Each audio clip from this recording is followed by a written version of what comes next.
네, 프리마켓 뉴욕 2부 시작해보도록 하겠습니다. 이완수 그레너리 투자자문 대표님 나와 계십니다. 어서 오세요, 대표님. 네, 안녕하십니까. 네, 반갑습니다. 그리고는 저희 민캐 김민캐스터 나와 계십니다. 어서 오세요. 반갑습니다. 저희가 이슈 중에 하나인데 저희 화면 좀 잡아주실래요? 오늘 그 민캐가 좀 달라진 데가 있다 그래가지고 여러분도 한번 화면을 보시고 맞추시면 될 것 같아요. 어디가 달라졌을까요? 아주 사소하지만 네. 근데 저는 태영 MC님 모르셨던 것 같아요. 알았어. 처음 모르셨죠? 제가 말해서 아실 거 아니에요? 알았어. 나도 남자친구들한테 물어봤을 때 가장 어렵다는 여자친구의 나 어디 바뀐 것 같아. 댓글로 맞춰주시면 감사하겠습니다. 네, 일단 댓글에서 정답이 나오는지 저희가 계속 감시를 하고 있도록 하겠습니다. 자, 그러면은 시장에 지금 핫 이슈죠. 베네수엘라 이후에 시장이 이제 막 움직이고 있는데 이 부분을 어떻게 보고 계시는가? 그리고 어제 같은 경우에는 맞물랠리라고 볼 수 있는 금, 코인, 채권, 주식 다 오르는 그런 장이었고 오늘 국내 같은 경우에도 이게 장 초반에는 조금 어디 가지 싶었는데 오후에 다 올라왔습니다. 거의 맞물랠리라고 볼 수 있는 현 상황 어떻게 보고 계실까요? 연초됐으니까 저는 연초랠리로 보고 있고요. 일단은 사실 시작과 함께 사실 베네수엘라 사건이 터져갖고 다들 걱정을 좀 많이 하셨어요. 이것 때문에 또 글로벌 금융시장에 좀 영향이 미치지 않을까. 그런데 뭐 다행히 시장이 생각했던 것과 좀 틀리게 좀 움직였고요. 그다음에 거기서 나타날 수 있는 이제 안전자산 선호도가 조금 저는 이제 상대적으로 금 가격뿐만 아니라 달러, 그다음에 거기다 이제 국제 원자재 가격까지 다 이제 상승으로 좀 이끌어졌고요.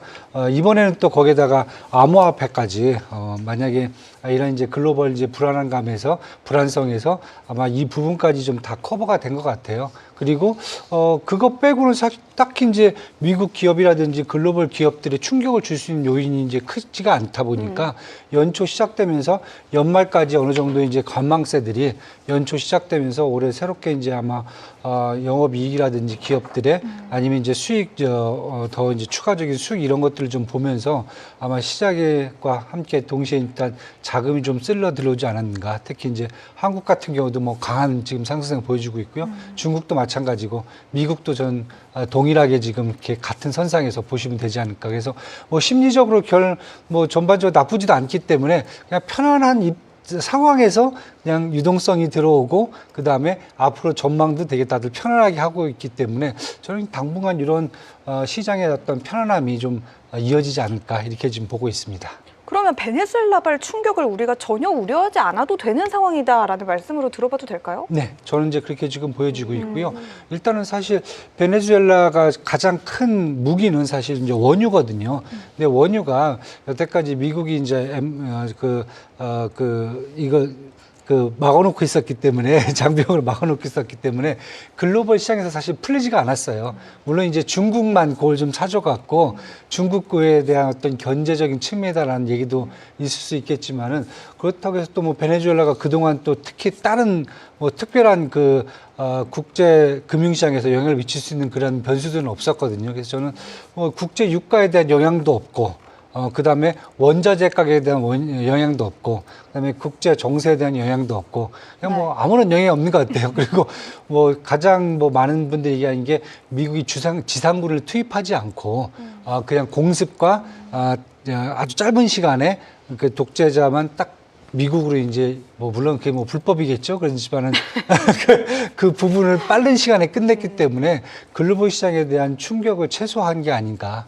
네, 이렇게 지금 보여주고 있어갖고 저는 베네수엘라 뭐 어떻게 할지 모르겠어요. 부통령이 결사항전을 얘기했는데 다시 또 이제 경고를 줬죠. 똑같은 일이 또 발생한다라고 경고를 주니까 여자 부통령도 이제 바로 이제 꼬리 내리시고 항복합니다. 그래서 그냥 두 손을 드는 모습을 보이니까 결국은 시장이 그걸 보면서 뭐 딱히 이게 영향을 줄 수 있는 변수는 아니겠다. 왜냐하면 이스라엘이라든지 아니면 우크라이나 같은 그런 장기적인 변수는 안 되겠다라고 생각을 하는 것 같아요. 그래서 저는 이런 변수 보면은 딱히 지금 뭐 크게 지금 그 글로벌 금융시장에 미칠 변수는 아닌 것 같아요. 네, 그렇게 지금 보고 있습니다. 한 가지 더 질문을 태분님께 좀 드려보고 싶은데 사실 베네수엘라는 중국의 가장 큰 핵심 원유 공급국이었잖아요. 이번 미국의 작전이 사실은 중국을 겨냥한 것이다라는 이야기들도 있는데 네. 마두로 정권이 축출되고 나면 네. 글로벌 시장에서 가장 큰 타격을 입을 나라는 중국이다라는 이야기에 대해서 우리가 미중 관계에 다시 한번 좀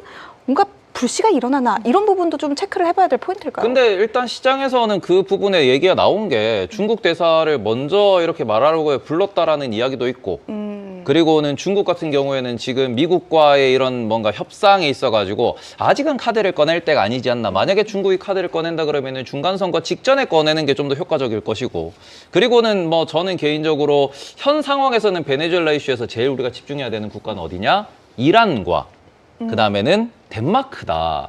요 화면 좀 띄워주시면은 5분 전에 나온 뉴스입니다. 지금 뭐냐 그러면은 그린란드는 그린란드 국민의 것입니다라는 이야기가 나오면서 지금 유럽에서도 이야기가 나오고 있는 중인데 지금 트럼프가 바로 지금 베네수엘라 이슈가 끝나자마자 SNS에 폭발적으로 그린란드를 예, 글을 쓰고 있는데 거기 두 개의 국가가 나왔습니다. 하나는 이란이었고 하나는 그린란드였습니다. 나는 그린란드가 필요하다.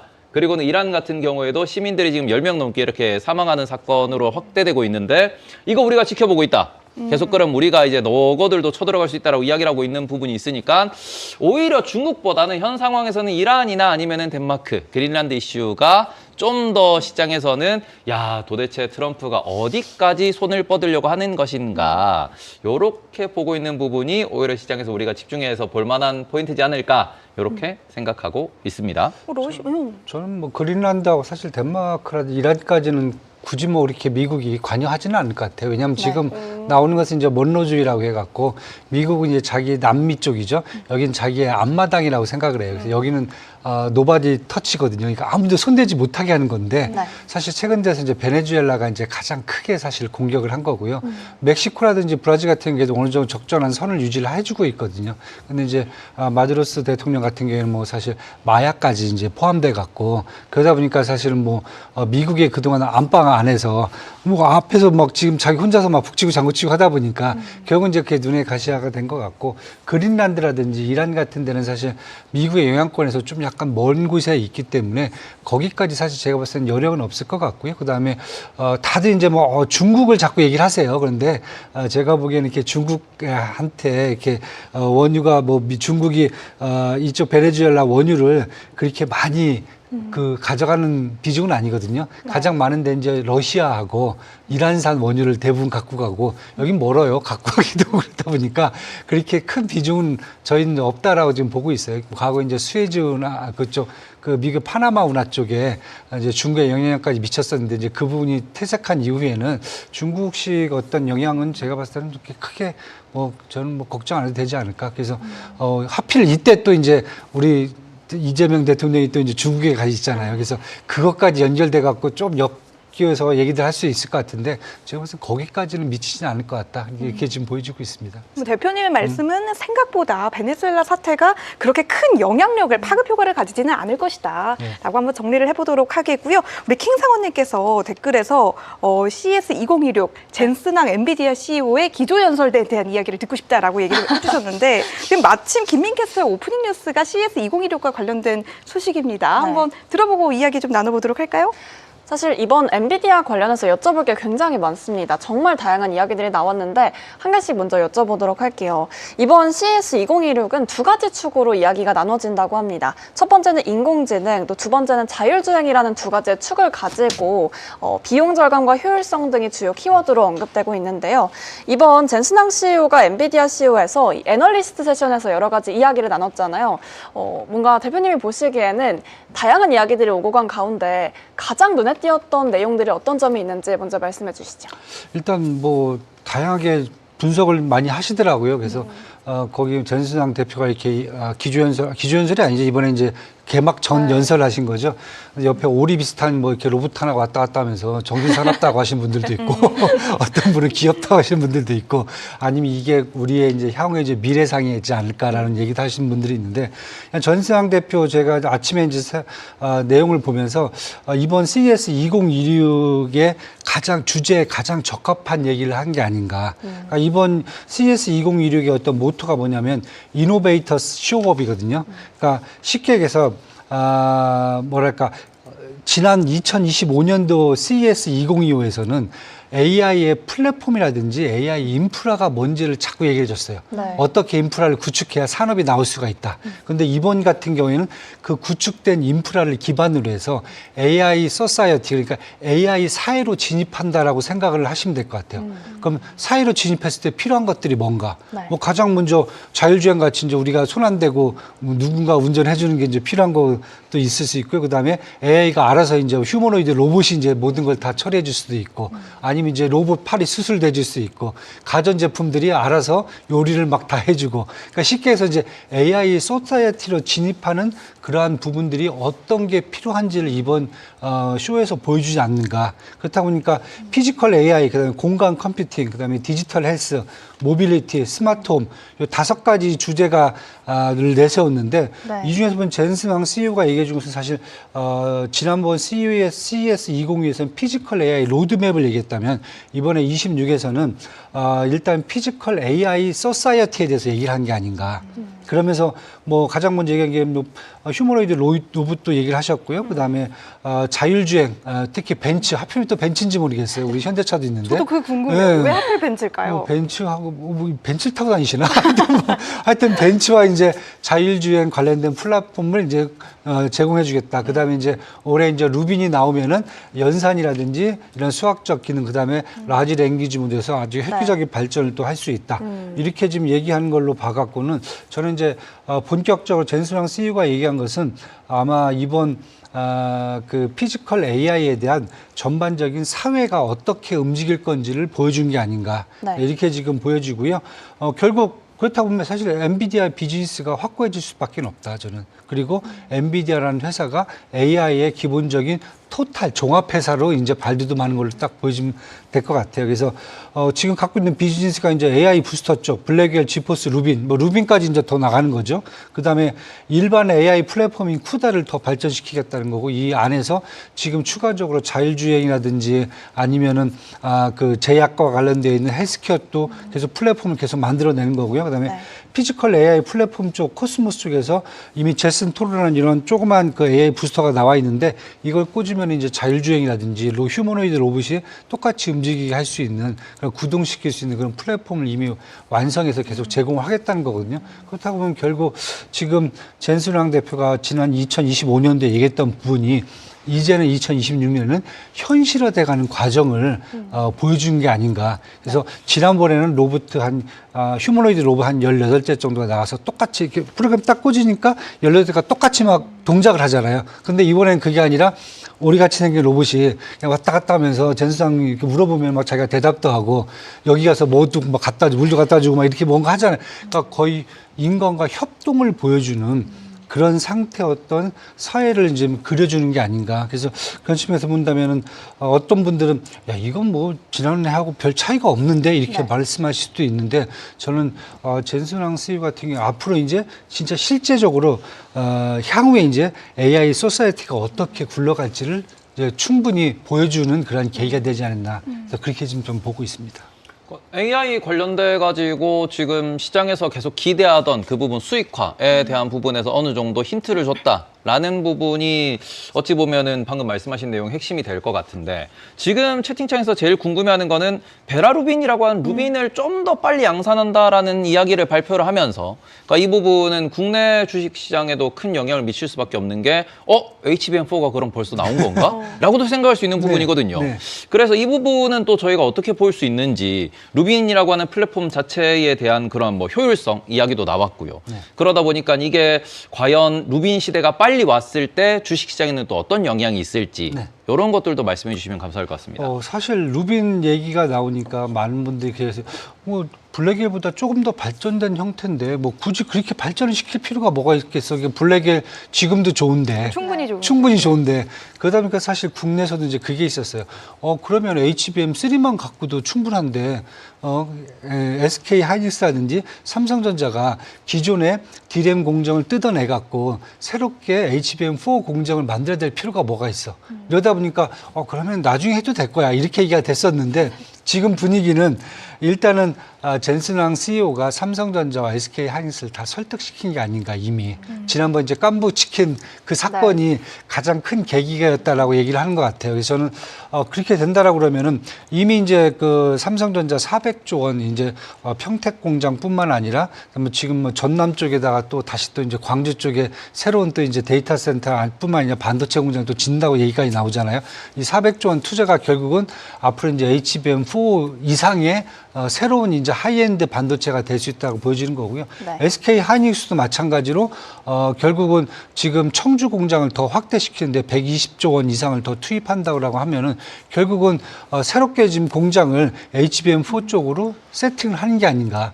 그러면 뭐 국내에서 결국은 HBM과 관련되어 있는 가장 큰 장비 회사인 한미반도체가 지금 3일 연속 폭등을 하는 이유가 결국은 거기서 나온 게 아닌가라고 지금 보여지고 있고요.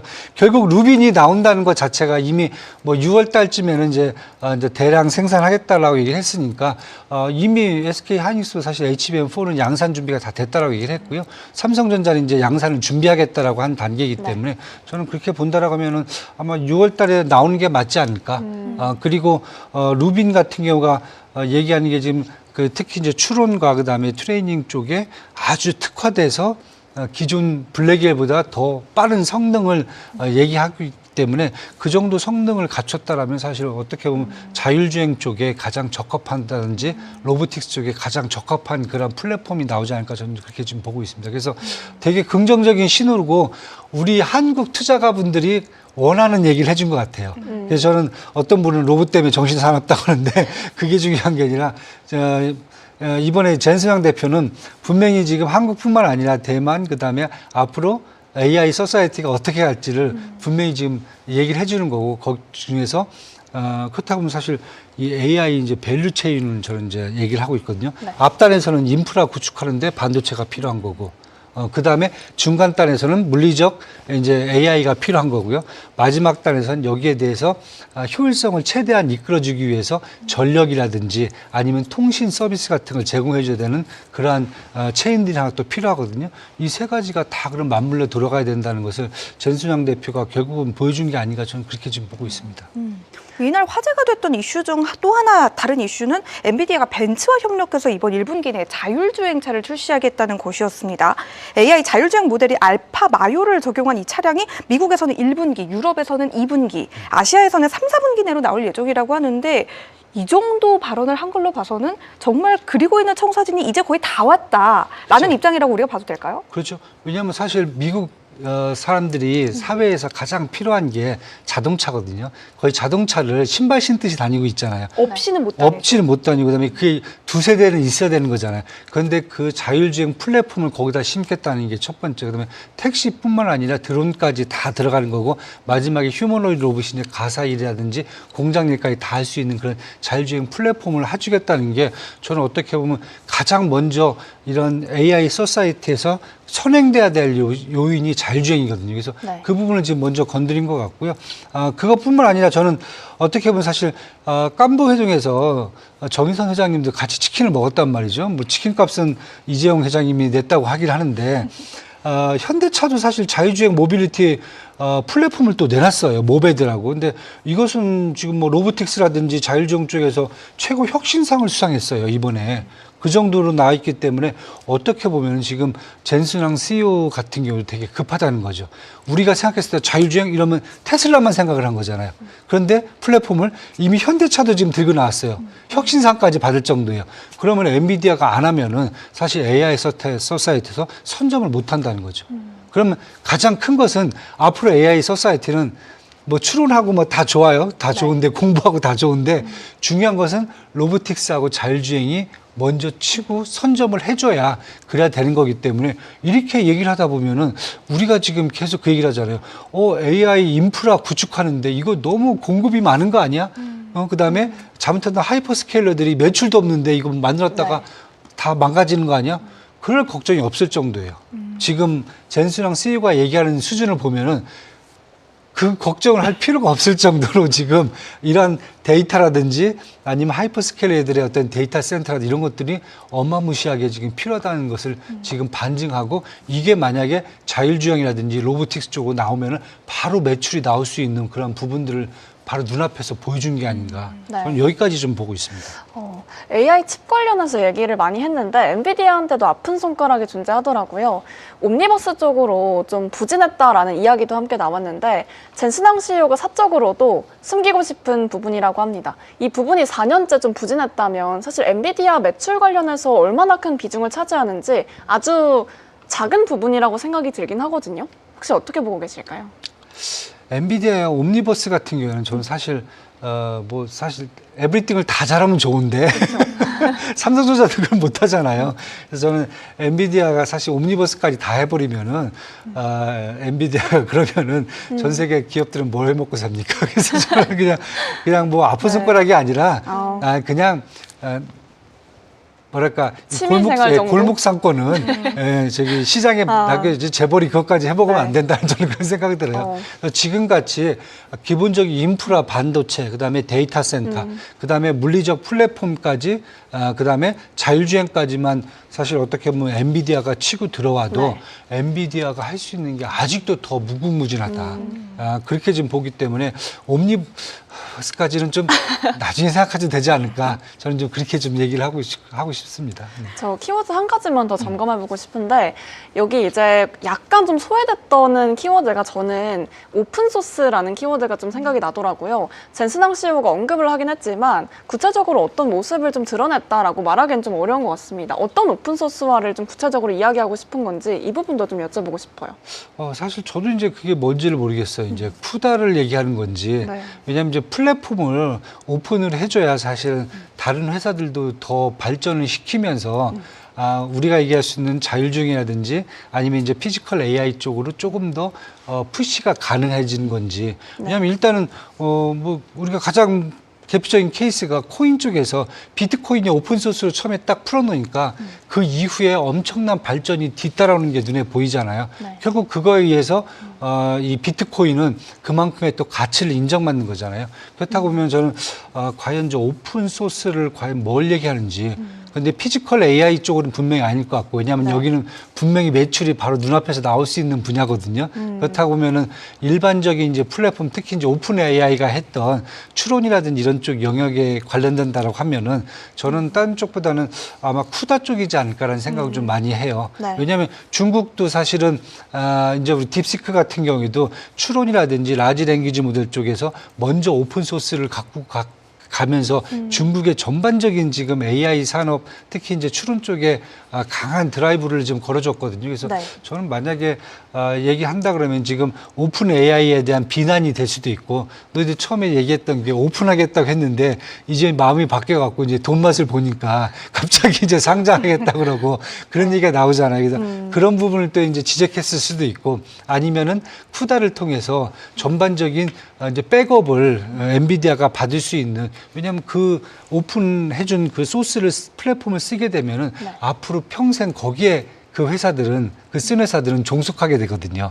그걸 또 노릴 수도 있는 거고. 그래서 일단 한번 좀 더 구체적인 내용을 좀 들어야 될 것 같은데 어디까지는지 저도 사실 그건 명확하게 좀 파악을 못했는데 아마 쿠다지 않을까 이렇게 좀 생각을 좀 하고 있습니다. 네, 그간 반도체 업계의 정설로 불려왔던 표현이죠. 무어의 법칙에 대해서 이번에 젠슨항 엔비디아 CEO가 이제는 무어의 법칙의 시대가 끝났다라는 표현을 사용을 했습니다. 그 다음 세대 전략으로 극한의 공동 설계를 대안으로 제시를 했는데 여기에 대해서도 한번 우리가 이야기를 나눠보면 좋겠죠.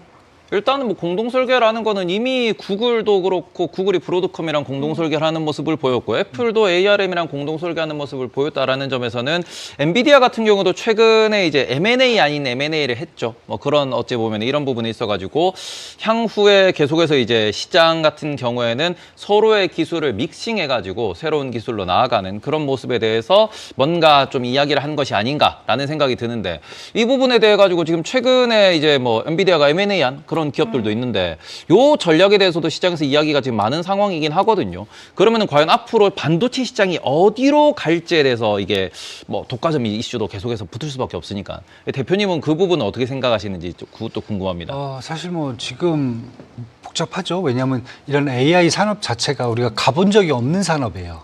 그러다 보니까 사실 엔비디아도 가봤으면은 명확하게 제시를 하겠죠. 본인도 사실 명확하게 제시를 못하는 거예요. 그리고 그림을 자꾸 그리면서 해주면서 설명을 해주고 내가 이쪽으로 가겠다라고 먼저 지금 간다는 것 자체가 이제 저희는 이니셔티브라고 얘기를 하고 선도력이라고 얘기를 하고 있는 건데 네. 모르다 보니까 본인들도 이제 지금 이 회사 저 회사 계속 지금 쉽게 해서 찝쩍거리는 거예요. 넌 뭐 하고 있어? 한번 갖고 와봐. 이것도 한번 보자. 넌 뭐 하고 있어? 계속 이렇게 지금 상황이 되고 있고 일각에서는 약간 이제 그걸 약간 뭐랄까 비난적으로 봤을 때는 그걸 이제 동맹이라는 단어를 또 쓰기도 해요. 그래서 엔비디아 동맹이냐, 스타게이트 동맹이냐 이러면서 너희들끼리 편을 갈라서 지금 뭔가 하나의 블럭을 만들려고 하는데 그게 뭔지 오픈을 좀 해달라 막 이런 얘기도 좀 있는 거고요. 그래서 저는 사실 엔비디아가 뭘 했다 해서 거기 하나하나에 너무 큰 의미를 부여할 필요는 없을 것 같아요. 네. 일단 제가 아까 말씀드렸듯이 엔비디아는 지금 분명히 크게 나가는 것은 AI 부스터를 통해 갖고 일단은 인프라를 구축하는 거고요. 두 번째는 쿠다라든지 아니면 피지컬 AI라든지 자율주행을 통해서 계속 AI 소사이티를 구축해 가는 과정에 있기 때문에 그런 부분들을 이제 계속 지켜봐야 될 것 같고요. 만약에 이제 반도체 쪽으로 본다면 이제 AMD 같은 경우가 이제 리사수 대표가 이제 기조연설이에요. 작년에는 젠수장 대표가 있지만 이번에는 이제 리사수 대표가 내일 이제 기조연설을 하는데 네. 시장에서 지금 보는 것도 그럼 리사수 대표가 어떤 얘기를 할까? 왜냐하면 우리가 반도체 얘기를 할 때 사실 보면은 지금 AMD 같은 경우에는 CPU도 만들고 GPU도 만들어요. 다 물론 1등은 못해요. 항상 2등이거든요. 그런데 NPU도 잘 만들어요. 네. IC 제품도 만들어요. 그러니까 어떻게 보면 반도체 하이엔드 포트폴리오는 AMD는 다 갖고 있어요. 그래서 이번에 지금 나온 게 리사수 대표가 만약에 이번에 기조연설을 한다라고 했을 경우에 그렇다면 고성능 컴퓨팅 비전을 어떻게 지금 제시를 할 건지. 왜냐하면 결국 엔비디아는 블랙엘이라든지 루빈이라는 결국은 GPU밖에는 지금 딱 나올 수가 없거든요. 그런데 이번에 이제 AMD에서 했을 경우에 클라우드 서비스라든지 엔터프라이즈라든지 엣지라든지 디바이스 전반에 걸친 차세대 AI 솔루션, 특히 AI 반도체 솔루션을 아마 이번에 혹시나 리사수 대표가 제공해 주지 않을까. 그러니까 GPU, CPU, NPU, APU 뭐 하여튼 붙이면 다 나올 수 있는 그런 포트폴리오들을 어떻게 지금 구축이 되고 있는지를 아마 이번에는 혹시나 리사수 대표가 얘기해 주지 않을까라는 시장이 기대감이 좀 있어요. 그래서 아마 제가 보기엔 내일 시작하자마자 리사수가 뭘 손에 들고 나올지 젠스랑은 대표는 로봇가 옆에서 걸리적거리게 왔다 갔다 하긴 했는데 리사수 대표는 아마 제가 보기에는 뭔가 제품들 군을 몇 개를 갖고 나면서 아마 포트폴리오를 한번 쭉 한번 이번에 해주면서 어디까지 발전이 왔는지 한번 얘기해 주지 않을까 해서 내일 한번 리사수 대표의 어떤 기조연설도 한번 저는 경청할 필요가 있지 않을까 이렇게 지금 보고 있습니다. 근데 이게 AMD 관련돼서 이제 리사수 대표가 일단은 지금 얘기한 것 중에 하나가 MI300이라고 하는 지금 현재 칩이 있고요. 그렇죠. 네. 이거를 내년도에 MI500 시리즈를 내겠다라고 이야기를 했는데 이게 300에서 500으로 올라가는데 이게 숫자가 제대로 된 건지는 모르겠지만 1000배 성능의 GPU를 내겠다. 네. 그러니까 MI300 대비 MI500을 1000배나 끌어올리겠다라고 이야기를 했는데 네. 요거는 저희가 어떻게 받아들일 수 있을까요, 지금? 내일 한번 봐야 될 것 같아요. 저도 1000배가 과연 가능할까? 왜냐면 HBM을 뭐 후호를 갖다가 뭐 100개를 꽂을 것도 아닐 것 같고, 네. 그다음에 유리기판을 갖다가 해갖고 그 통신 서비스를 뭐 빠르게 구축할 것 같지도 않고 CXL을 갖다가 뭐 하여튼 내일 한번 어떤 방식으로 내년에 낼 수 있는지 한번 그걸 한번 봐야 될 것 같아요. 저도 사실 그냥 뭐 말만 듣고 이분이 요즘 좀 이상한 건가 아니면 내가 이해를 못하는 건가 네. 이제 그렇게 지금 생각을 하고 있어갖고 한번 내일 한번 보시죠. 예, 보고 한번 설득력이 있는지는 내일 한번 봐야 될 것 같아요. 저도요. 이게 AMD가 1000배가 가능하다라고 하면은 엔비디아도 1000배가 가능하지 않나라는 생각이 드니까 3차원으로 하지 않을까 저는. 3D로 3D죠. 왜냐하면 이제 2 곱하기 2는 될 수가 있는데 2의 제곱승, 2의 3제곱승, 4제곱승 이제 입체면으로 갈 수가 있잖아요. 그러면은 양자 컴퓨터하고 똑같이 입체 안에 들어갈 수 있는 것들이 커질 수가 있으니까 뭐 그렇게도 얘기할 수 있는데 뭐 양자 컴퓨터하고 또 뭐 하시는 게 있나 뭐 그런 생각도 좀 제가 해보긴 하는데 일단 한번 내일 어떤 논리로 그 말씀을 하시는지 한번 들어봐야 될 것 같아요. 네. 알겠습니다. 이외로도 대표님이 바라보시는 이번 CES의 뭔가 관전 포인트랄지 기대되는 뭔가 제품들이랄지 이런 것들이 있을까요? 사실 저도 이번에는 가장 크게 기대했던 것은 일단 로보틱스 쪽하고 자율주행 쪽을 이제 가장 크게 좀 많이 기대를 했고요. 우리가 사실 이제 자율주행 얘기를 하면 처음에는 사실 자동차 자율주행을 얘기했었잖아요. 이제 그 다음에 나온 게 뭐냐면 이제 드론이죠. 이제 항공 쪽에서 자율주행이었고, 세 번째가 이제 휴머노이드 쪽, 이제 가사일이라든지 재난 쪽이라든지 의료 쪽 이런 쪽이거든요. 그래서 저는 이제 사실 우리가 이제 로봇이라든지 산업 로봇이라든지 협동 로봇 쪽, 그 다음에 자율주행 쪽은 사실 이미 저희들이 이제 머릿속에 많이 그려져요, 이미. 뭐 드론이 뭐 쭉 날아다니는데 뭐 알아서 잘 다니니까 요거 네. 타고 있으면 뭐 금방 공항까지 가겠다 뭐 이런 생각도 하실 수가 있겠지만은 저는 이제 그거보다 이제 더 조금 더 만약에 우리가 좀 관심을 가져보는 부분, 앞으로 이제 조금 더 미래를 보고 봐야 될 부분은 뭐냐면은 우리가 사실 AI 로보틱스 아닌 자율주행을 하는 가장 큰 이유는 저는 생산성이라고 보거든요. 네. 그러니까 제가 이제 뭐 좀 약간 뭐 쉽게 얘기하면은 사람이 일을 하려면은 50분 일하고 10분 쉬어야 돼요. 점심시간도 있어야 돼요. 그다음에 밤에 또 잠을 자야 돼요. 그러다 보니까 24시간 중에 솔직히 말씀드릴게요. 한 9시간밖에 못 해요, 일을. 그렇잖아요. 그것도 집중해서 못 해요. 근데 만약에 자율주행이 아닌 로보틱스가 한다 그러면은 사실 24시간 일을 할 수가 있어요. 기계가 고장 날 때까지. 그러니까 어떻게 보면 생산성을 가장 확대하고 높일 수 있는 게 사실 로보틱스와 자율주행이거든요. 근데 지금 인간이 할 수 있는 것 중에서 생산성과 이제 생산성을 더 크게 했을 경우에 인류에 가장 큰 혜택을 줄 수 있는 곳이 저는 한 3가지 정도를 먼저 봅니다. 첫 번째가 재난 현장. 산업 뭐 재난이 있을 때 우리 소방관들이 가야 되잖아요. 근데 그럼 한계가 있는 거잖아요. 근데 재난 현장이나 자연재해가 됐든 뭐 인재가 됐든 어디가 됐든 일단 자율주행 로보틱스가 먼저 들어가면은 여기는 밤이 돼도 괜찮아요. 24시간 배터리 충전만 시켜주면 다 할 수 네. 있어요. 이런 부분이 있어서 우리가 혜택을 받지 않을까. 첫 번째. 두 번째는 의료 쪽, 특히 저는 이제 로봇팔을 좀 많이 보거든요. 왜냐하면은 의사분들이 할 수 있는 하루에 환자들이 잘 봤자 2명, 3명밖에 못 해요. 그런데 그것도 정확성이 떨어져요. 2번 하면은 정확성이 막 떨어지기 시작해요. 근데 로봇가 자율주행 이런 시스템을 활용한다 그러면은 저는 아마 로봇팔 정도 의료 쪽에서는 그 이상 좋은 게 있지 않을까. 그렇다 보면은 다음 주에 이제 JP 모건 헬스케어 컨퍼런스가 있어요. 거기와 이번에 의료 쪽이 어떻게 연계될지 한번 좀 보시면 어떨까 보여지고요. 세 번째는 농업 부분. 요즘 저 재밌는 얘기 하나 말씀을 제가 드릴게요. 미국에서 이제 추수 때라든지 뭐 씨를 뿌릴 때 다 이제 기계가 하잖아요. 이제 트랙터가 하잖아요. 요즘은 어느 정도냐면 디어라든지 캐터필러 회사에서 자율주행 그 트랙터가 나와 있어요. 알아서 충전을 해요. 충전을 한 다음에 자기가 가서 밭을 하루 종일 이렇게 GPS 따라서 갈아요. 갈고 들어와서 자기가 또 충전을 해요. 네. 또 나가요. 밤에 불을 켜고 자기가 해요. 그러니까 전에 사람이 하면은 낮에 해봤자 한 6, 7시간 하면 끝이잖아요. 혼자서 24시간을 다 해요. 충전도 스스로 하는 거예요? 네, 자기가 그 위치에 요즘 우리 저기 집에 있는 그 로봇 청소기 네. 보세요. 자기가 가서 자기가 충전 다 하잖아요. 그런데 똑같아요. 지금. 약간 농사에 그렇게 한다니까 좀 낭만이 없는 것 같아서 아쉽네요.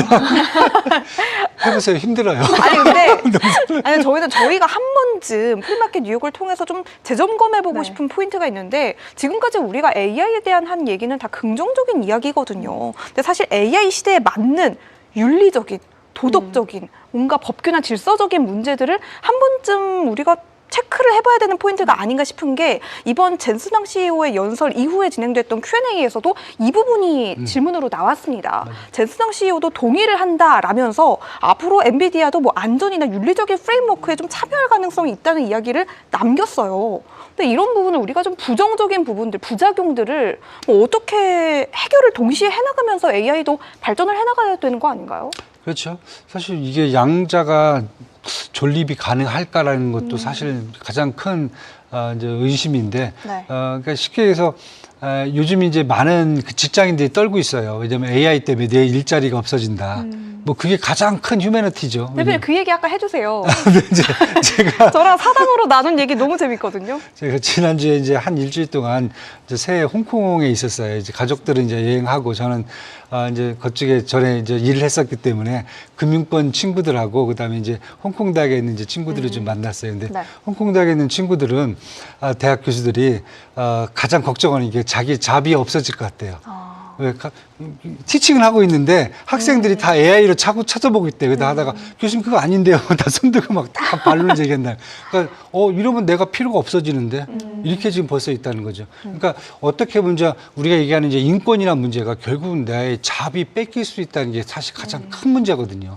이제 그런 부분들을 이제 아마 고민을 좀 저희들과 좀 해야 될 것 같아요. 금융계도 지금 마찬가지고요. 그래서 그런 측면에서 본다 그러면 이것을 이제 빨리 사실 어떻게 보면 이제 기술 가속주의자들이 지금 사실 어떻게 보면 시장에서 판을 치고 있어요. 왜냐하면 이분 뭐 JD 벤츠부터 시작해갖고 우리 일론 머스크 다 이제 기술 가속주의자들이거든요. 왜냐하면 기술을 끝까지 밀어붙이면은 이 부분들이 결국 우리의 인간성을 다 보장해 줄 수 있다 이렇게 생각하시는 분들인데 그분들이 물론 뭐 핵폭탄을 만든 이제 과학자들하고 똑같은 생각을 가질 수도 있어요. 근데 저는 일단은 이 부분은 이제 만약에 조금 더 저희는 이제 기술이 좀 더 진행이 되면은 분명히 이제 국가 차원이라든지 아니면 이제 단체 차원에서는 이제 분명히 얘기가 나오지 않을까 이렇게 좀 생각을 좀 하고 있습니다. 그리고 AI 관련돼 가지고 방금도 이제 얘기를 해주셔가지고 교수님 이거 틀렸는데요라는 이야기가 이제 나온다라고 말씀해 주셨는데 앞서서 저희가 이제 그 약간 오픈 소스 젠스낭 대표 오픈 소스에 대해서 제가 AI한테 물어봤습니다. 물어보니까 이 네모트론이라고 최근에 공개했던 이제 우리가 오픈 소스 LL의 모델이 있었는데 그거에 대해서 이야기한 거다라고 이렇게 또 제미나이는 이야기를 해줬다.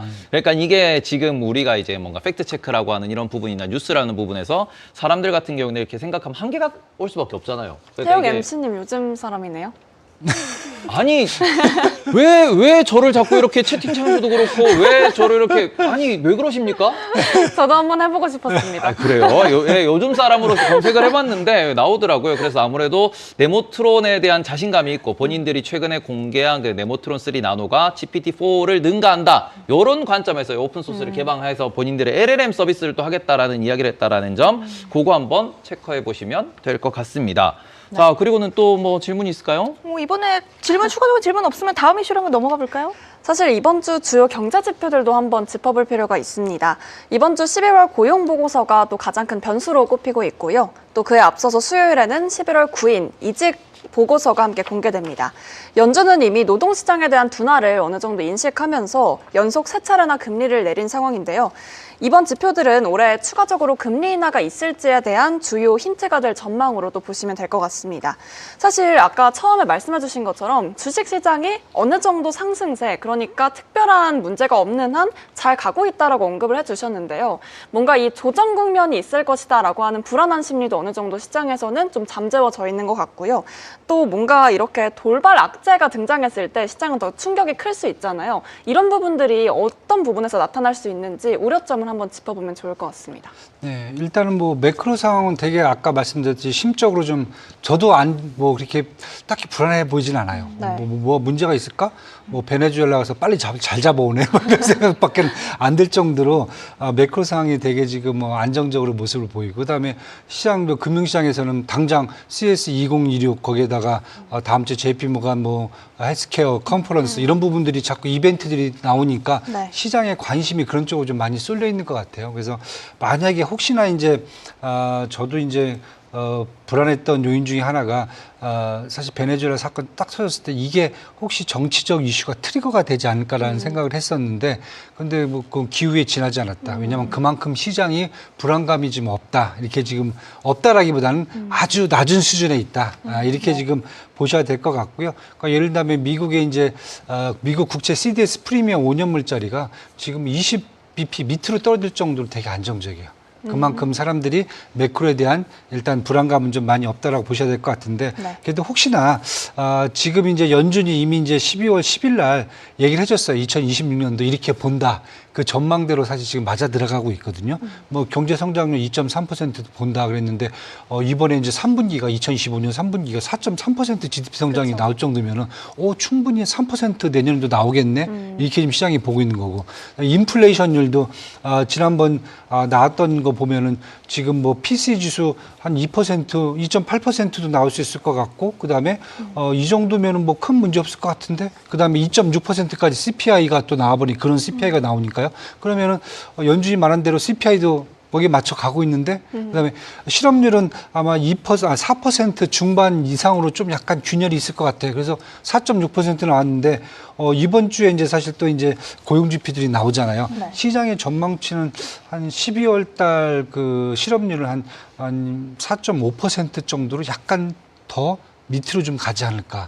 그런 얘기까지 나올 정도거든요. 그렇다고 보면 큰 문제 없을 것 같은데 뭐 이런 얘기가 지금 계속 시장에서 나돌다 보니까 저는 지금 당장 우리가 매크로 상을 좀 걱정할 필요는 없지 않을까. 예, 그런 생각이 들고요. 비농업 부분 고용이 좀 줄어들 걸로 지금 나오긴 해요. 나오긴 하는데 예를 들자면 지금 지난 11월 달에 민간 비농업 부분 고용이 한 6만 9천 건이었는데 이번에 한 5만 건 정도밖에 안 나올 것 같다. 근데 시장이 걱정하진 않아요. 왜냐하면 이미 길거리 가다가 불법 이민자 같은 사람 보이면 일단 차에 태우잖아요. 지금 미국에서. 저렇게 하고 있으니까 당연히 지금 민간 비농업부문 고용병원은 떠지겠네. 이렇게 지금 보고 있는 건데 걱정하지 않는 게 이게 일자리가 없다는 게 아니라 일을 안 하는 사람들이 많다는 거고, 그다음에 일을 피해 다니는 사람들이 많다는 거 생각을 하니까 시장이 그에 대해서 어떻게 보면 상대적으로 불안해하지 않는다는 거죠. 그렇다고 하면 이렇게 되다 보니까 저는 이제 골디락스 정도의 어떤 경기 지표에서 안정감이 나오지 않을까. 만약에 여기에다가 지금 시장에서 기대하는 것은 빨리 1월 달에 연준 차기 의장 아주 비둘기가 이제 뭐 거의 뭐 날개가 4개 달린 비둘기 같은 분들이 빨리 와야 된다라고 지금 할 정도 시장에서 지금 요청을 하는 거고, 이게 첫 번째고, 두 번째는 인플레이션 쪽에서 상호관세 부분들을 트럼프 행정부가 좀 낮춰달라. 예, 이 얘기를 지금 계속 하는 거가 지금 시장에서 지금 요청이 지금 들어오고 있거든요. 그래서 그것도 보면은 뭐 트럼프 행정부가 저는 뭐 인플레이션 낮추기 위해서 관세를 충분히 낮출 것 같아요. 더 추가적으로. 그거 빼고 그다음에 그렇다고 최근 들어서 재정 쪽으로 뭐 부채를 더 발행한다든가 이런 부분도 잘 없거든요. 네. 왜냐하면 트럼프 행정부가 확실히 알거든요. 왜냐하면 전쟁을 하게 되면은 문제가 발생한다는 걸 알거든요. 재정이 이제 펑크난다는 거. 그래서 저는 베네수엘라 되게 신기하게 그냥 전투기 160대인가 가서 한번 쭉 폭격해버린 다음에 특수부대 헬리콥터 한번 가는 게 딱 화면에 나오잖아요. 그렇게 50대가 가서 그냥 사람 잡아오고 끝나더라고요. 그러니까 이 정도로 할 정도라 그러면은 분명히 재정적인 부담감은 없다라는 거죠. 일기 때는 그때 이제 철수도 했었잖아요. 저 아프가니스탄 뭐 철수도 하고 막 이러면서 그런 부분들을 보여줬는데, 그래서 그렇다고 보면 지금 딱히 지금 변수 튀어나올 게 뭐가 있을까? 만약에 이제 더 좋아질 수 있는 변수들은 러시아, 우크라이나 전쟁 종전 빨리 끝내주고 뭐 이런 부분들, 유가 조금 더 떨궈주고 인플레이션 더 떨궈주고, 그렇다 보면은 지금 시장에서 얘기하는 것은 이렇게 되면 이렇게 불안할 필요가 없을 것 같은데, 이렇게 지금 1월 달이 시작이 됐다라고 보시면 될 것 같아요. 그래서 제가 처음에 시작할 때도 매크로 쪽에서는 불안감이 좀 없기 때문에 시장이 진짜 CES 2026에 되게 집중을 하는 것 같아요. 그다음에 다음 주에 있을 JP 모건 그 헬스케어 컨퍼런스에도 계속 집중을 하는 것 같아요. 네. 근데 저 대표님의 말씀 중에 조금 궁금해지는 포인트가 네. 그 노동시장의 수치에 대해서 이야기를 하실 때, 그러니까 job seeker라고 하죠. 그러니까 잡을 찾는 사람들이 낮은 게 아니라 일을 할 의지가 있는 사람들이 없는 것이다. 그렇기 때문에 노동 지표가 지금 약하게 나온다고 해도 그게 크게 우려할 만한 사항이 아니다라고 말씀해 주셨는데, 사실 후자의 경우에도 결국 데이터 자체가 낮아진다는 거는 궁극적으로 동일한 거 아닌가요? 그렇죠. 그러니까 데이터를 어떻게 해석하냐에 따라 틀린 거죠. 그 해석에 문제인 포커싱을 했을 거죠. 때 만약에 그냥 지금 막 미국 내에서 일자리를 찾겠다는 사람들이 막 때로 몰려 있는데 실업률이 그렇죠. 막 5%가 나와버려요. 그렇다고 하면 일자리 자체가 없다는 거거든요. 이렇게 됐을 경우에는 같은 5%지만은 차이가 틀린 거죠. 왜냐하면 이 부분에서 중요한 것은 뭐냐면은 이 실업률이라는 것은 뭐냐면은 잡을 잡아야 이제 인컴이 생기는 거거든요. 그러니까 디스포저블 인컴이 생기는 건데 그게 생겨야 우리가 소비를 할 수가 있는데 만약에 내가 잡을 수가 없다라고 하면은 내 소득이 없으면 내가 소비를 못 하는 거거든요. 그럼 이것은 이제 격차가 벌어지는 거고 네. 내가 지금 충분히 뭐 가서 잡을 수가 있어요. 잡을 수가. 네, 잡을 수가 있는데 문제는 잡을 수가 있는데 문제는 내가 하기가 싫은 거예요. 저희를 하기가 싫은 거예요. 3대 업종을 내가 하기 싫은 거예요. 그냥 놔버리는 거죠. 그럴 경우에는. 이건 또 얘기가 틀린 거죠. 그리고 정부로부터 이제 보조금을 받는 거죠.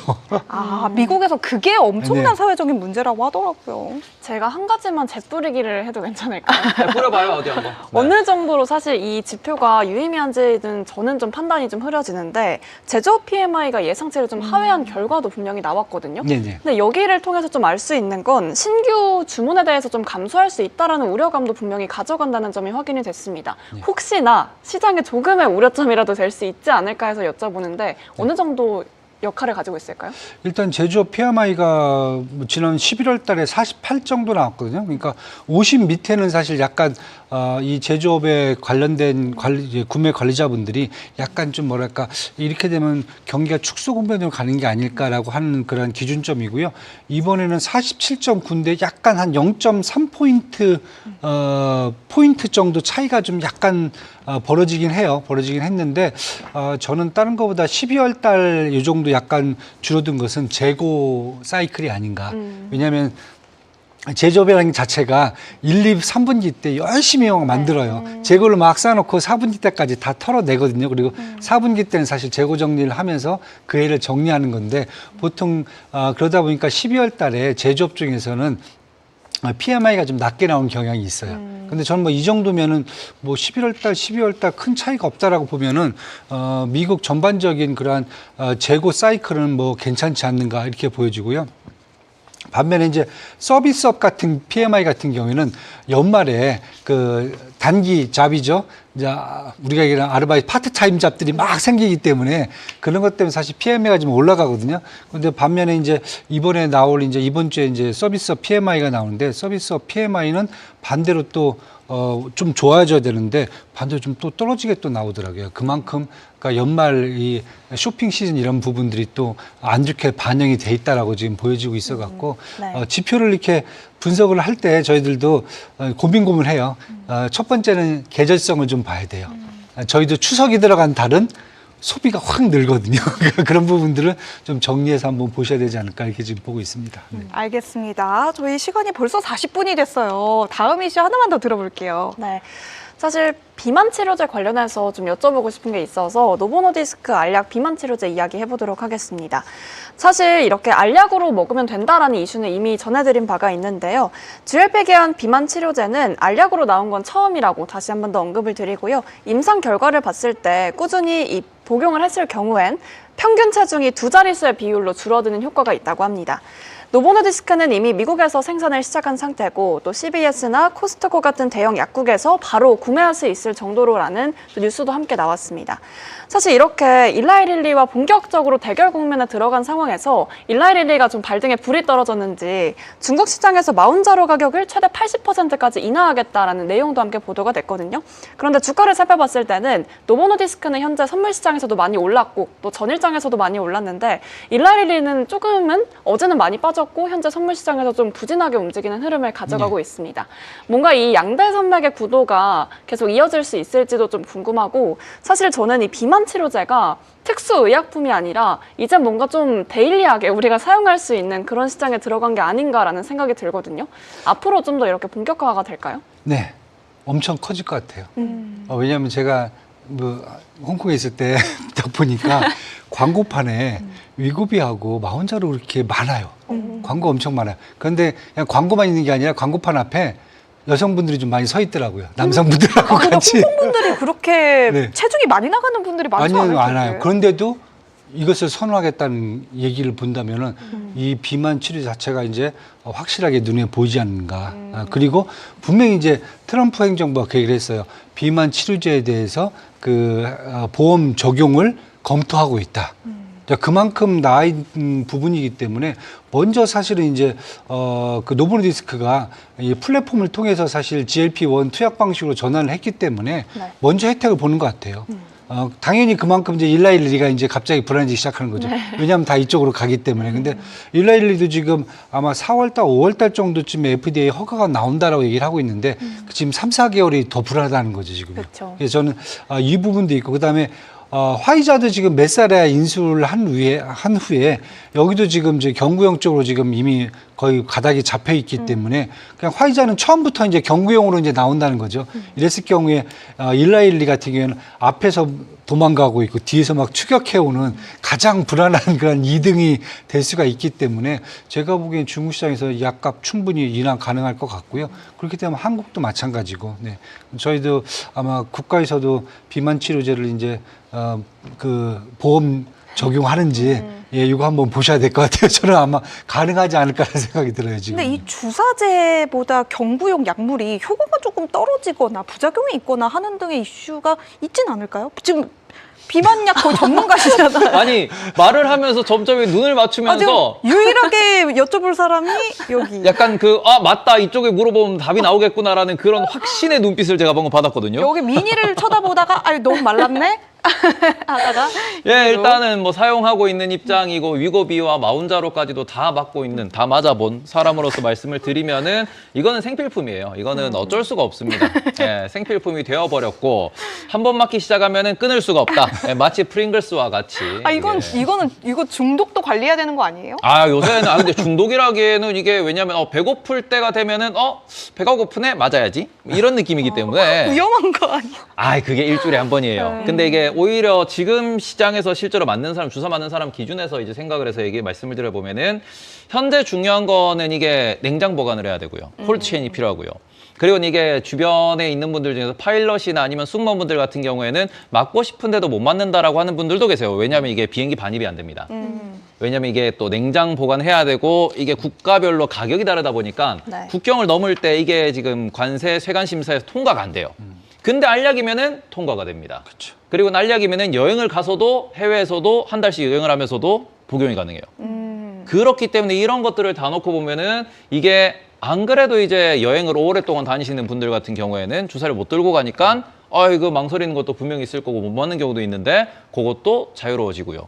그리고 이게 주사 맞을 때 그 주사에 대한 공포증이 있는 분들도 계시거든요, 분명히. 맞아요. 이거 반감이 좀 심할 것 네. 같아요. 근데 알약을 이거 지금 매일 먹어야 된다 뭐 이런 얘기를 하고 있는데 매일 먹으면 되죠. 뭐 30분 공복에 먹어라. 먹으면 되죠. 근데 이거 이뻐지고 건강상의 문제는 없나요? 없습니다. 저는 실제로 제가 이거를 맞기 전에도 매달 피 검사를 했었지만 지금도 매달 피 검사를 하고 있는데 모든 수치가 좋아지고 있어요. 조금 장기적으로 봐야 되지 않을까요? 근데 이거를 제가 의사 선생님과 아주 심도 깊은 토론을 한 상황에서는 뭐라고 하시냐? 중추신경계 작용 약물이 아니기 때문에 네. 뭐 몸이 좀 안 좋아진다. 끊으세요. 그리고 또 살 빼야 된다. 그럼 또 맞으시면 된다. 라고 이야기를 해주셨기 때문에 저는 의사 선생님을 믿습니다. 네, 네, 뭐 의사 선생님이 오늘은 그랬다니까. 약간 의학 채널 프리마켓 뉴욕이 됐네요. 갑자기 막판의 분위기가 의학 채널로. AI와 의학으로 해가지고 저희가 가장 핫한 겁니다. 저는 이제 계속 생각하는 게 AI와 비만 치료제는 혁신의 상징이 될 것이다라고 생각하기 때문에 이거 두 가지는 매우 중요하다. 비만약이 AI에 준하는 실제로 키워드가 되는 거다. 일라일리 성장률이 엔비디아에 못지않아요. 아주 또 드라마틱하게 성장하고 있습니다. 어떻게 생각하십니까? 저는 더 좋아질 수 있을 것 같아요. 오. 경구용 말고 그냥 뭐 호흡해도 되는 뭐 이런 것까지 다 나올 수 있기 때문에 두 남자들 사이에 껴서 제가 지금 좀 할 말을 잃었는데 호흡까지는 이런 제스처 왠지 하면 안 될 것 같아요. 뭔가 딱 집어질 것 같으니까 알겠습니다. 이렇게 비만약 시장에 대한 토론은 여기서 좀 끝내보도록 하고요. 우리 이완수 대표님의 관심 종목 한번 들어볼게요. 네, 관심 종목이요. 제가 일단 요 화면 한 번만 연결 좀 해주시죠. 제가 계속 지금 뭐 추천 종목, 관심 종목 이렇게 말씀을 제가 드리고 있잖아요. 드리고 있는데 지난주에 이제 페이팔 정도 더 추가를 좀 했습니다. 화면 잡아주시면은 우리 PD님 이제 잡아주셨네요. 맨 밑에 이제 최근에 이제 엔비디아, 파이자 이제 페이팔까지 쭉 지금 들어가서 이제 자리를 좀 잡고 있고요.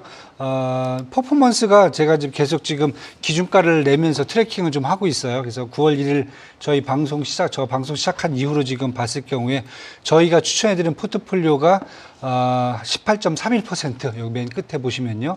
그 다음에 S&P가 여태까지 한 6%, 저희가 12% 이상 지금 아웃퍼폼을 하고 있기 때문에 저희하고 항상 눈을 띄지 마시고 같이 하시면 될 것 같고요. 포트폴리오 지금 구성도 수익된 거 빼고 지금 현재 포트폴리오가 저희가 세미컨덕터하고 그다음에 전기차, 그다음에 재생에너지, 그다음에 제약바이오를 중심으로 갖고 가고 있다 이렇게 지금 보시면 될 것 같고요. 최근 들어서는 이제 세미컨덕터 쪽이 더 지금 강세를 좀 가고 있기 때문에 오늘 같은 경우는 제가 반도체 쪽을 조금 더 보강하는 측면에서 차원에서 반도체 중에서 시놉시스라는 종목을 제가 한번 들고 나왔습니다. 그래서 시놉시스 이제 여러분 그 잘 아실 겁니다. 어떤 종목인지요? 네. 이제 화면 꺼주셔도 됩니다. 네. 계속 네 이제 제 얼굴 보이셔도 돼요. 네, 시놉시스 반도체 종목인데 직접 이제 제조하는 회사는 아니고요, 소프트웨어를 제공해주는 회사예요. 왜냐하면 잘 아시다시피 이제 반도체 설계 자동화 프로그램을 제공해주고 있습니다. 그래서 이제 EDA라는 이제 프로그램을 주고 있고, 그다음에 IP 솔루션도 제공해주고 있습니다. 그래서 반도체를 설계하고 검증하고 소프트웨어 보안에다가 테스팅에 필요한 핵심 기술과 서비스를 제공하고 있기 때문에 사실 뭐 전 세계에서 시장 점유율이 거의 한 70%라고 보시면 돼요, 이쪽에서. 그리고 ARM이라든지 삼성, TSMC 등 글로벌 기업들의 파트너로 지금 활동하고 있기 때문에 아마 반도체 소프트웨어 기업 중에서는 가장 저는 어떻게 보면은 그 뭐라고 해야 될까? 절대 강자지 않을까. 소프트웨어 쪽에서는 자동화 시스템에서 절대 강자라고 지금 보시면 될 것 같고요. 그럼에도 불구하고 주가가 많이 못 올랐습니다. 왜냐하면 사실 이쪽 프로그램을 이제 쓰려면 이제 설비를 더 늘린다던가 아니면 이제 캐퍼를 더 증설해야 되는데 이제 글로벌 기업 삼성전자라든지 뭐 SK 하이닉스 빼고는 사실 뭐 중국 기업 빼고는 그렇게 많이 사실 최근 들어서 마이크론 테크놀로지 빼고는 그렇게 설비를 이렇게 많이 늘리지 않다 보니까 아직까지 매출 향상 속도가 이렇게 많이 나오진 않습니다. 그래서 주가가 지금 494달러 정도에 있는데요. 최근 1년 정도 딱 그 정도 가격으로 있습니다. 그래서 잠깐 올랐다가 지금 내려간 상태고요. 제가 보기에는 지금 올해 작년이죠. 2025년도가 한 70억 달러 정도 매출을 기록했는데 올해 지금 전망치는 아까 이제 뭐 보시면은 저희들이 계속 얘기드린 게 하이엔드뿐만 아니라 레거시 쪽에 전반적인 이제 가격 인상이라든지 아니면 수요 증가에 따라서 2026년도는 한 98억 달러 정도까지 한 40% 정도 2024년도 매출 증가를 지금 잡아놓고 있습니다. 그래서 이 정도면 저는 되게 괜찮지 않은가. 그리고 P가 지금 한 61배인데 요걸 적용하면은 올해 매출을 적용하면은 포워드 P 같은 경우는 34배까지 쭉 떨어지게 됐습니다. 그만큼 저평가되어 있고요. 그리고 이러한 분야 때문에 최근 들어서 목표 주가가 한 566달러까지 올라와 있습니다. 그리고 리서치 하우스들이 12월 중순 이후에 계속 지금 목표 주가를 지금 상향시키고 있어요. 특히 이제 모건 스탠리가 한 550달러, 그다음에 JP 모건이 650달러까지 올려놔 있고요. 그다음에 키방크도 한 600달러 이상을 지금 올려놓고 있어갖고 제가 보기에는 저희가 많이 봤던 반도체 종목들은 대부분 다 이제 팹리스 아니면은 AI 반도체 부스터를 만든 회사였는데 이렇게 같이 소프트웨어 쪽으로 이제 온기가 좀 확산이 되지 않을까.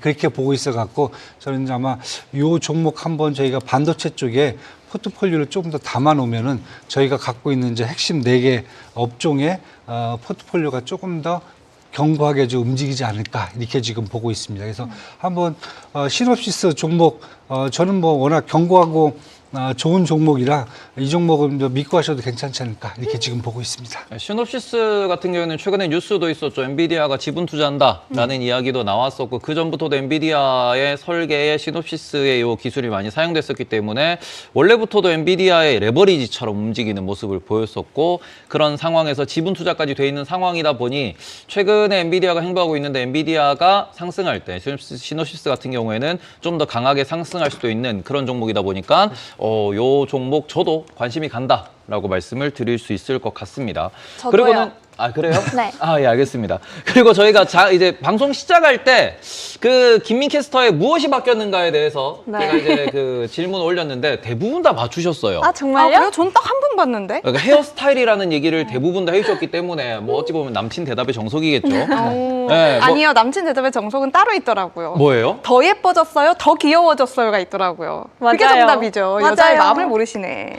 그래요? 가르마는 정답이 아닙니다. 그럼요, 더 그건 정답이 귀여워졌어요가 아니에요. 정답이었거든요. 그래요? 알겠습니다. 배워가도록 하겠습니다. 네. 아무튼 맞추신 분들한테는 소정의 상품이 없습니다. 네. 네, 저희의 마음을 드릴 뿐이죠. 그리고는 지금 이게 오늘 저희 방송 중에 나온 뉴스긴 한데 지금 우리가 트위터라고 다들 알고 계신 X라는 그 프로그램이 있는데 거기에서 영상 통화를 이제 서비스하겠다라고 이야기가 나왔어요, 실제로. 그러니까 어찌 보면은 왜 그러시죠? 메리트가 있을까요? 근데 이제 X를 사용하시는 분들 같은 경우에는 굳이 뭐 카톡을 열 필요 없이 거기서 바로 그냥 하면 되니까. 카톡이 더 편하지 않을까요? 근데 왜 글로벌에서는 이게 또 X만 쓰시는 분들이 있을 수 있으니까 우리가 인스타 DM 쓰듯이 그런 부분에서 이야기가 나오는데 요거는 끝으로 어떻게 저희가 볼 수 있을까요? 플랫폼 기업들이 이렇게 영역을 확장해 나가는 부분들. 뭐 당연하지 않을까 저는. 예. 왜냐면 어차피 아까 제가 그 말씀드린 AI 이제 산업이 더 발달될수록 하나 밸류체인 중에 이제 전기를 더 공급해 준 부분이라든지 통신이라든지 이런 부분들이 더 강화돼야 되거든요.